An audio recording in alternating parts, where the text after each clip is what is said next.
I'm Carol Cohn, and welcome to Purpose 360, the podcast that unlocks the power of purpose to ignite business and social impact. Today's segment is going to be a bit different. It was getting back together, old friends working tirelessly in the industry to define and activate corporate purpose. I recently attended the CECP meeting in New York City. That's Chief Executives for Corporate Purpose. I've been attending their events for over 20 years, and there was extra excitement this year because we hadn't seen each other for over 2 years. In today's segment, I'm going to do it a bit differently. I'm going to do some short interviews with representatives from Tata Consultancy Services and Blackbaud.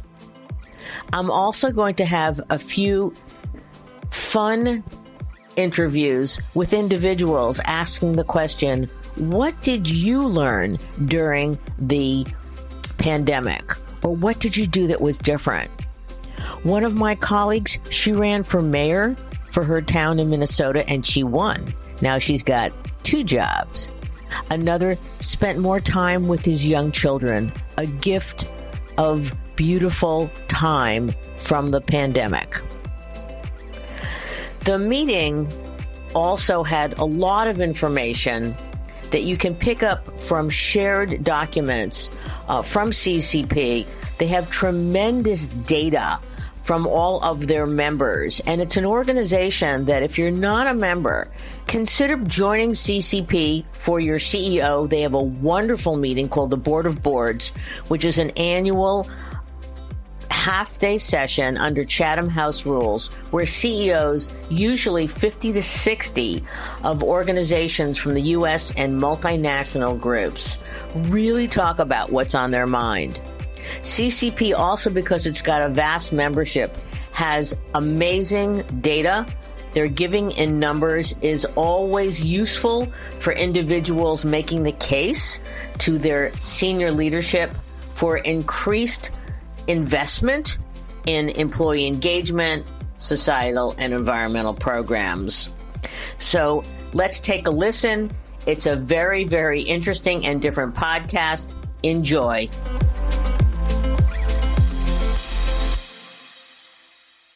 Hello, Carrie Needfelt-Thomas. I am the managing director at CECP, and the most interesting thing that I did during the pandemic is I made a decision to run for mayor of New Brighton, Minnesota, and I won. So I am also, my 24/7 job, mayor of the city of New Brighton.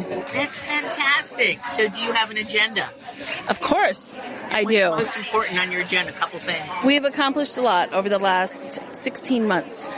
We have established a new commission for the city called an Equity Commission, and we also have a number of priorities related to supporting some of our businesses' recovery, started a newsletter in the city, and we also are doing an overhaul on our parks that have not had significant investment in the last 30 years. So we have a whole plan that was approved and some funding to make it happen.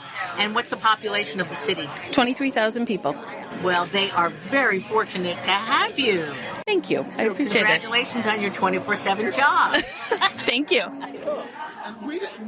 Hi, I'm Balaji Ganapathy, Chief Social Responsibility Officer for TCS. And the last 2 years, my best experience has been the opportunity to spend time with my kids. I had my second kid, my son, in 2019, just before the pandemic. And they say that the first 5 years in a child's life is the most important one. And it's a blessing in disguise to be at home and participate in that and, become a child again and interact with the kids and really be part of their upbringing. So couldn't be happier for that. Nandika Matgavkar, Senior Director, Strategy and Growth at Chief Executives for Corporate Purpose. And I think for me, the most exciting in some ways over the last 2 years during COVID has been a puppy. So we had a beagle who lived for 17 years, and he was like your third child. I have 2 already. And then he passed away and I was like, okay, fine, the kids are grown up. Now I can travel. I don't need responsibility. And then we went and got a COVID puppy. And she's a little Cavapoo called Ellie, who's 2 years old, and she is the love of my life. So I have just loved being with her. And she's like unconditional love. She's there when you're happy. She's there when you're sad. And it's just wonderful. So that was my COVID experience.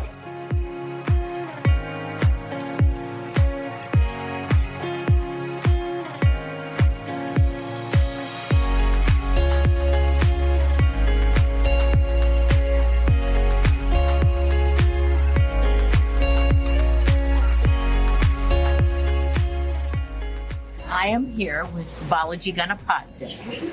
And Balaji, it's great to see you again. Finally, we've been apart for a couple of years. Yep. So can you, for our listeners, can you describe your role at TCS, Tata Consultancy Services, how it's growing?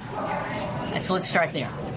Oh, thanks, Carol. It's such a pleasure to see you in person. It's so wonderful to be able to hug and experience the joy of being together. So this last 2 years has been really pivotal for TCS. We have launched our new purpose brand, TCS Empowers. We have a company-wide purpose statement that was launched last year, Building on Belief. And we have rolled out a strategy that is creating a purpose ecosystem that brings all of our stakeholders along to support those in need. So I'm very excited about the direction of where that's headed. So looking forward to that.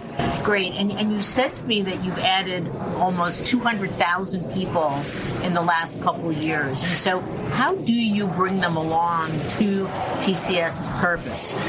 I think it's a constant journey of love and I think hard work. So first of all, understanding what are the messages that you want to communicate. What are the behaviors in the organization that demonstrate that you are authentic in what you're communicating? And then the systems and the processes that support bringing that to life for every person who is coming into the organization. Doing that in a virtual mode in the last 2 years has been challenging on the one hand, but at the same time given more opportunities for us. For example, we were able to grow the number of employees who volunteer for our strategic programs to about 30,000 last year, out of about 80,000 who volunteered overall. So we are getting more people putting their hand up and saying that what are the problems that only I as an individual am best suited to solve. And so today we are able to gravitate people to find their purpose while at the same time address societal needs. Say, for example, digital skills for minority students in K-12 middle schools, right? They can't be what they can't see. And when they're looking for role models and mentors who can help them, here comes IT professional from TCS, sharing with them the kind of career opportunities that exist in the industry and across industries. So that's the journey that we are on. But I think it's going to be a long effort, because attention span of people, the fatigue of having so many meetings and orientations and opportunities that are virtual. So within all of that, appealing to their conscience and their interest in the right way is what we are working to learn more and do better at. That's great. And so how did you share volunteerism virtually to 30,000 employees during COVID? So in the initial days of COVID, we pivoted our model to be more hybrid and virtual. And thankfully, a lot of the design elements of the programs that we had accessibility as a basis to it. So we were able to deliver without loss of fidelity programs in a virtual mode. Okay. And that helped us really set up opportunities when people are looking for what can I do to give back, right? What can I do? Especially with the crisis of the nature of COVID, everybody wanted to find a release, a way to feel more human, a way to help others and serve. And we were able to pivot and provide them those opportunities. But we diversified those opportunities too, and clearly clarified what is the role that you as an individual employee or volunteer is playing towards the solution. So if helping empower marginalized youth is the problem that we are trying to tackle, as an employee, what can you do? Right. Are you an expert giving them skills? Are you a mentor coaching them on how to approach work? Are you a role model showing them a path for how they can progress in their career? Are you just a confidant who is there for them to help them deal with their mental stress? What are the roles that you are playing? Are you a convener who's bringing others in the local community from our organization to join together to address efforts? So we have different hierarchy of what volunteers can do, from being a volunteer to a CSR lead to being a CSR champion to a civic leader. We have a 9-month virtual program that we have put together for our volunteers so that they can develop civic leadership skills. So all of this came together during the pandemic to really shift and strengthen the virtual volunteerism efforts that are going on. So the pandemic actually was a gift in that way for your volunteerism. It sounds like also that you got deeper into understanding the personal purpose and then connecting it to company purpose. So did you add any new programs or methods to help employees understand their personal purpose? And does it happen in, I know the first few months of onboarding, you have a very special onboarding. So you might want to talk about the onboarding. Did it change during the pandemic? And then how did you identify personal purpose? So first things first, in terms of how we present opportunities to employees who are new, certainly the onboarding process helped a lot, especially for newer employees who are coming through campuses. So about 40 to 50,000 employees a year come from colleges and schools around the world. So to them, more often than not, their first project is a social purpose project, right? So we were able to translate that quickly in a virtual mode. But for those who are experienced professionals, who have more skills and more experience to offer, we had to go back to the drawing board in the kind of opportunities that we could create. So what we used is the same design thinking process that we apply from the business side. Okay. So we went through a journey mapping exercise. We identified personas of whom we are serving. So, everybody is intersectional, right? So if you're trying to serve somebody in an inner city neighborhood in Chelsea, in Manhattan, their needs may be very different from rural Arkansas, right? So we developed personas and said that these are the kind of personas that we want to serve, and identified what could employees do in that journey of success that these young people go through. And then what we did is we mapped the skill sets and background of people to say that we are going to be more targeted. If I have 600,000 people in the company, I don't need to go after everybody for everything. Can I be more targeted? Can I do better work as a CSR team? So we used a lot of reporting and data and analytics to mine and understand who had similar backgrounds, who went to colleges of that nature, who had shown interests.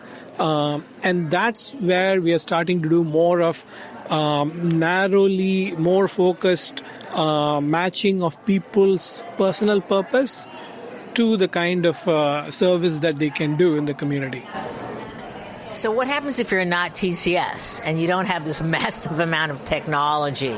Do you have any recommendations for leaders such as yourself, perhaps smaller teams, how they can identify the personal purpose of an individual and then match it with actions?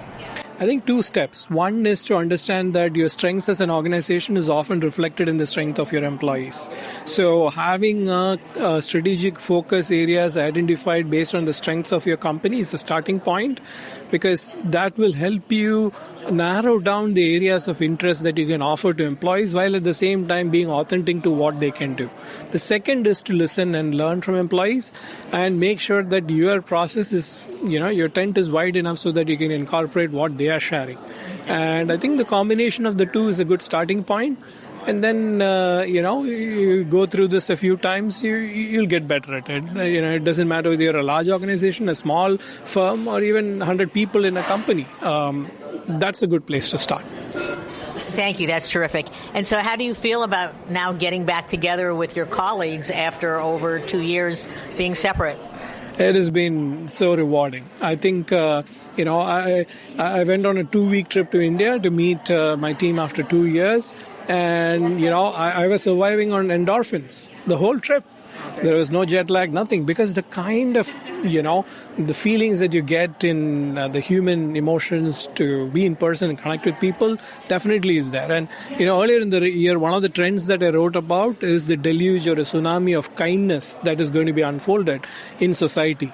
And that's, I think, starting to unfold now. People are coming back to their workplaces or in wherever they live and work. They are asking, what can my company do to connect me to my purpose? So I think CSR professionals especially have a great opportunity to use the pent-up demand and the capacity to channel it towards worthy causes that are aligned to their strategy while serving local needs. So I think it's a great time to be. So a tsunami of kindness. So thank you, Balaji. It's always, Balaji, he also crafted the term, purpose is the new technology, which I have used a lot in my presentations. And so for our listeners, can you explain why you coined that term? Every company in the last decade wanted to be a tech company because that is the best way for them to position themselves in front of their consumers and how they organize their business internally. Today, every company wants to be a purpose-driven company. So that's why I say purpose is the new tech, because whether it is boards, whether it's investors, executives, employees, they have realized the true power of unlocking prosperity for companies lies in being true and authentic to their purpose. So companies that do really well in this space, not just purpose washing, but really re-examining what is their fundamental purpose for existence, I think will be the leaders in the next 10, 20, 30, 40, 50 years. Others will not exist 20, 30, 40 years from now. Terrific. A tsunami of kindness and purpose is a new technology. Balaji Ganapathy, it's always wonderful to have you on the show. And for our listeners, we're going to have him come back in the fall because he's got a big announcement to make. So thank you. Thank you so much, Carol. Such a pleasure.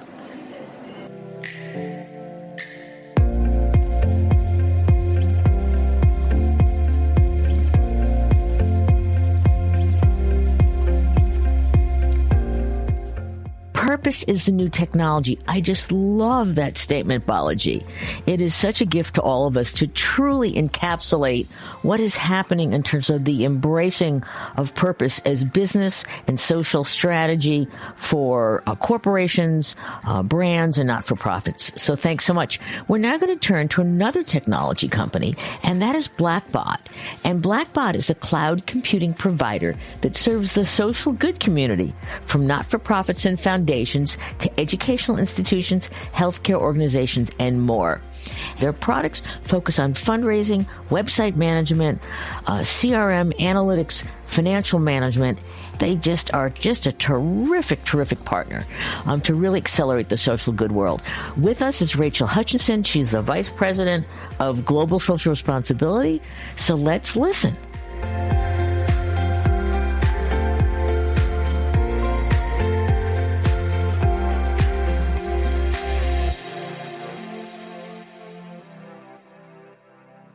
I'm Rachel Hutchison. I lead Global Social Responsibility with Blackbaud, and I have had such a fun time at CECP today because it is so great to be in community with all these people again, to see you, and to see all these other people who I've just missed terribly.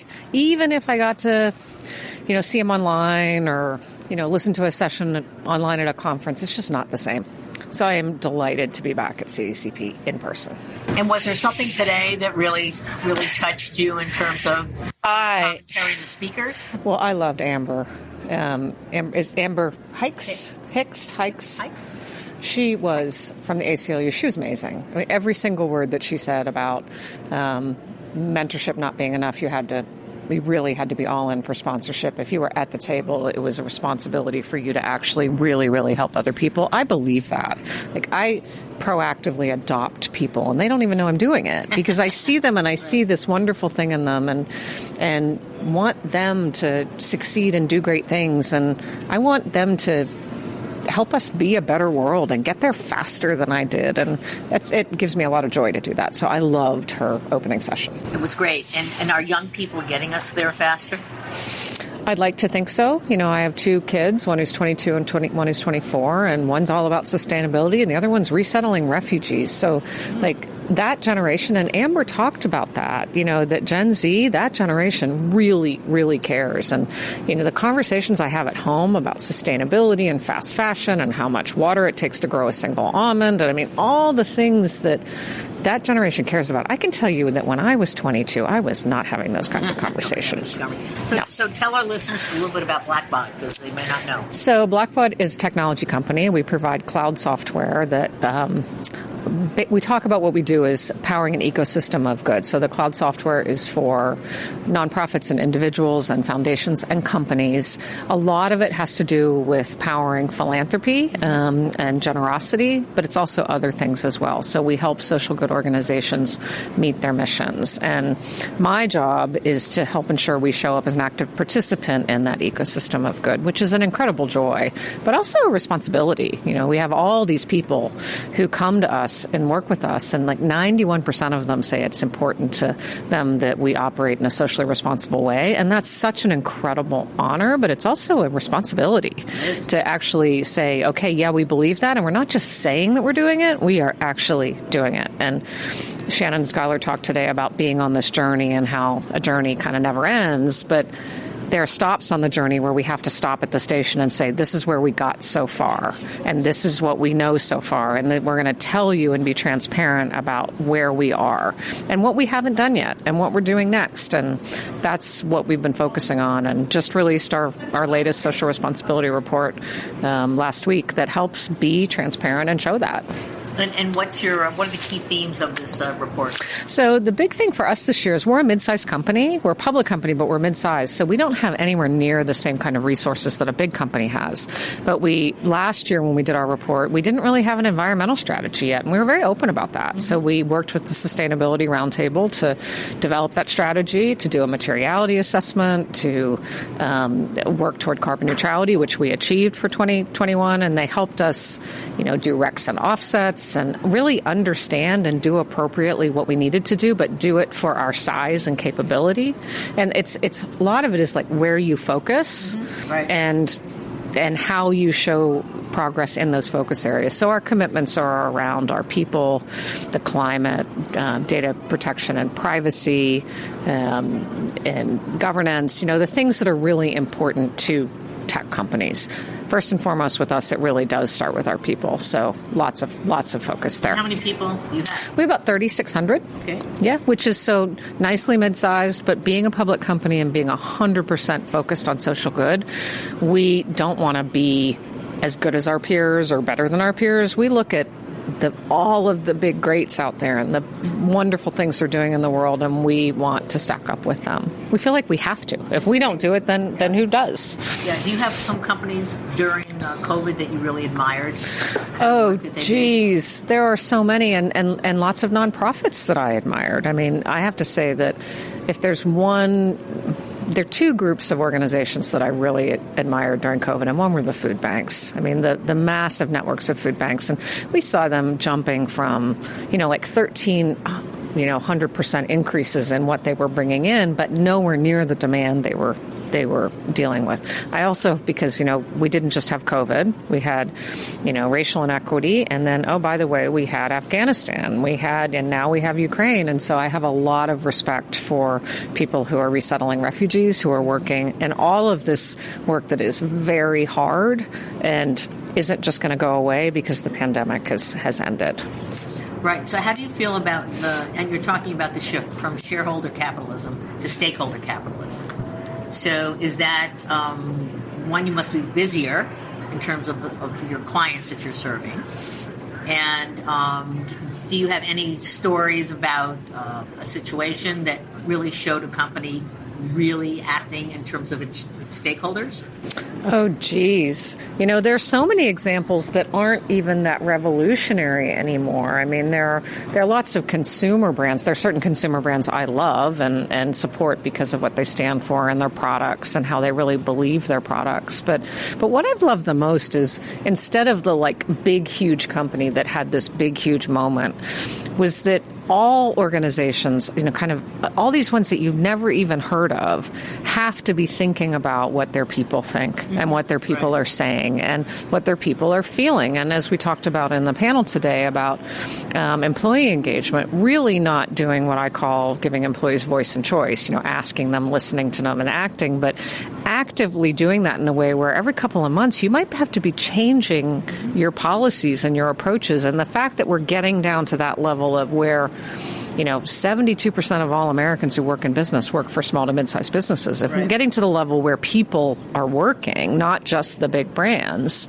I've always been about that, Carol. That the big brands get a lot of attention, and we're not a huge brand. And guess what? A lot of people work for companies that aren't huge brands, and those companies are having to face the same issues and adapt to their people's needs. And I think that's what's really driving a lot of change. And your panel was great in terms of employee engagement, and I've been talking about employees at the center for decades. Yep. So, are there a couple, 2 or 3 suggestions for companies who are mid to smaller about how they can advance their employee engagement and support? Yeah, for sure. I mean, the number one thing is to actually ask your employees what they think and then to actually listen to what they say. And that seems like, well, of course we would if we asked them, but how many surveys have you done where people answer it and then no one listens? So listen to it and then make some changes based on that. And that can be changes in benefits. I gave the simple example today that we decided during the pandemic that acts of service to other people or non-charitable organizations counted as service. Right. Like if you want to volunteer and you want to help your 90-year-old neighbor who's afraid to go to the grocery store and you're going to shop for that person, please go do that. Do what I call being an agent of good. You're not just an agent of good if you do something for a nonprofit. Of course, that also is wonderful. But during COVID, we couldn't do that. There were not a lot of opportunities for us to serve in the same way. So I think look for the little things. Ask your people. They'll give you great ideas. And be willing, as I shared, our CEO had this wonderful moment where he said, I thought everybody needed to be in the office, and guess what? I was wrong, and we're going to go remote first. And hearing him say that and hearing him say, I'm on this journey too, and I'm learning all the time too. I don't just know everything because I'm in this role, is really a human moment where you realize we are all sitting there together in our socks, right. Not without shoes on, learning this thing together. That's great. Yeah. A journey of good. A journey of good. That's right. Good is for everyone. And I say that and people laugh at me. But when I'm like, well, of course it is. I'm like, but what I meant by that is good isn't just for nonprofits, although nonprofits are amazing. It's also for companies. Companies are a key part of doing good. And I know you know that more than anybody because you were like the first person out there talking about that. And good is also not just for the big companies. It's for the mid-size and the small ones too. And sometimes the resources that are out there talking about how companies can do good in the world aren't really engineered for those smaller guys. And I think we should all be about it. So that sounds like a great opportunity for those listening to the show who may want to create apps and technology and services for mid to small size companies. And as Alan Murray, who yep. I just love his new book, Tomorrow's Capitalist, yep. and as he said, we need to create human-centered organizations. Oh, yeah. So in 2016, I actually did a TEDx talk, and I, of course, when you do a talk like that, you're supposed to be provocative. And so my provocative title was The Era of CSR is Ending and Why That's a Good Thing. And of course, I do CSR, so it was like, well, I'm saying my profession is going to end. And of course, what I meant is it's not ending, it's changing. And what I was arguing is that we should drop the C. We should drop the word corporate, and we should replace it with human. So it should be human social responsibility because companies are made up of people. And I don't really use that phrase as much anymore, but the idea is playing out in front of us that, employees have more power. We have to think about their needs. We have to think about their mental health. We have to think about the situations they're in. And it's kind of logical, but for a while we weren't focusing in on that, right. I don't think. Right. Well, thank you, Rachel. I'm going to always give you the last comment. So is there anything else you'd like to add? Well, I said this earlier in the panel, but I fundamentally believe that relationships are everything. So wherever you are and however you do it, invest in human connection, because I think it's the way it makes everything happen. Super. Thank you, Rachel Hutchison. It's been a pleasure. Thank you for having me.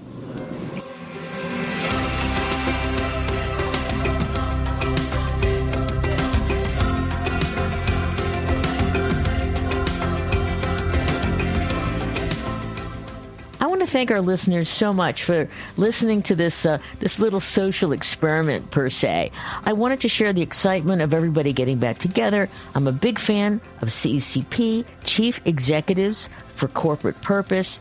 It was a fantastic meeting. If your company is not part of CECP, please check them up online. It's got, dual membership for your CEO. And this fabulous event that I talked about, the Board of Boards, where it's Chatham House rules and CEOs can really talk about purpose and how it's driving certain areas of their organization, challenges and such. It's a great organization. They have wonderful research, great people, and wonderful, wonderful members. Thanks very much for listening. And if you have any suggestions, again, how I can have new guests on the show or I can add some new elements, just reach out to me. I'm Carol at carolcohnonpurpose.com. Send me a note. Tell me how we could do better. I mean, this is a passion of my life. It's really helping to uplift purpose in all sorts of organizations. I want to help you, do your job more strategically, gain more satisfaction, and let's truly help our companies and brands and organizations to grow while we have a huge impact on the environment and society. So thanks for listening.